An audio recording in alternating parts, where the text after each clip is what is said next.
5ই April 2025 Hooghly জেলার ব্যান্ডেল রায়বাজার দুর্গাপুজোর মাঠ সংলগ্ন সুপ্রিম কোর্টের আইনজীবী জয়দীপ মুখার্জির উদ্যোগে 87তম অন্নপূর্ণা পুজোর আয়োজন করা হয়। 100 বছরের মুখার্জি বাড়ির এই অন্নপূর্ণা পুজোকে ঘিরে 3000 মানুষদের ভোগ প্রসাদ খাওয়া দাওয়ার ব্যবস্থা করা হয়। মূলত অন্নপূর্ণা পুজোকে ঘিরে উপস্থিত ছিলেন China deputy consul general Qiu Yang, human রাইটসের চেয়ারম্যান জয়তিকা কলরা, অশোক দাস, প্রাক্তন বিচারপতি কলকাতা হাইকোর্ট, বিশ্বজিৎ ভট্টাচার্য, প্রাক্তন additional general Suranjan Dasgupta, senior advocate Kolkata high court, Adish জত আগরওয়াল, প্রাক্তন বার অ্যাসোসিয়েশন সুপ্রিম কোর্ট, এছাড়া আরও অনেক বিশিষ্ট অতিথিবর্গ উপস্থিত ছিলেন। কলকাতা থেকে শুভ ঘোষের রিপোর্ট, সংবাদ এই সময়। অন্নপূর্ণা মাতা ওই চরণে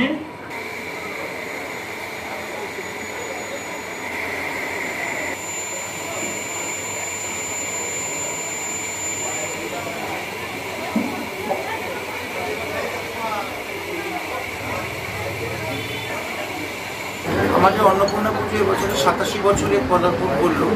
মুখার্জি পরিবারের আমাদের পুজো এবং আমার ঠাকুমা শ্রীমতী কমলাকালী মুখোপাধ্যায় তিনি প্রতিষ্ঠা করেছিলেন পুজো, এবং তার পরবর্তীকালে আমার পিতা শৈলেন্দ্রনাথ মুখোপাধ্যায়, মাতা মলয়া মুখার্জি, তারা প্রত্যেকেই এই পুজোকে ধারক এবং বাহক ছিলেন। আজকে মহাষ্টমী পুজো হচ্ছে, আপনারা দেখতে পাচ্ছেন যে কুমারী পুজো হয়েছে, একটু বাদে সপ্তশতী চণ্ডী যজ্ঞ হবে এবং বহু মানুষ দূর দূরান্ত থেকে আসেন এখানে। তারা পুজোতে ঠাকুরের অন্নপ্রসাদ গ্রহণ করেন এবং পূজা দর্শন করেন, পুষ্পাঞ্জলি দেন।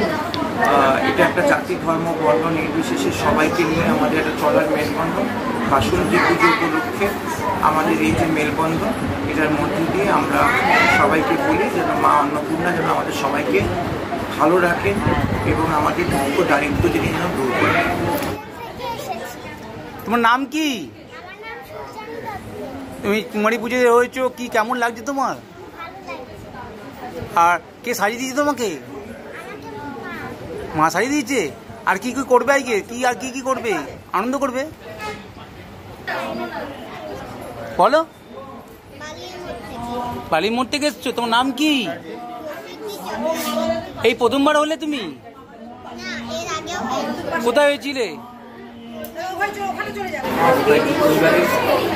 পুজো একটা বিরাট ঐতিহ্য আছে, অনেকদিন ধরে এই পুজো চলছে। রায়বাজারের একটা মুখার্জি বাড়ির পুজো 87 বছরের প্রধান করেছে জয়দীপবাবুর ব্যবস্থাপনা, তাতে একটা বিরাট ব্যাপার।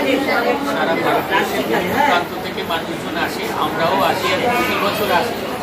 জয়দীপবাবুর আন্তরিকতা আমাদেরকে টেনে আনে এখানে অবধি। আমি কলকাতা থেকে এখানে এসেছি, আমার স্ত্রীও এসেছে। আমরা খুব খুশি এসে পুষ্পাঞ্জলি দিলাম, মাকে পুজো দিলাম।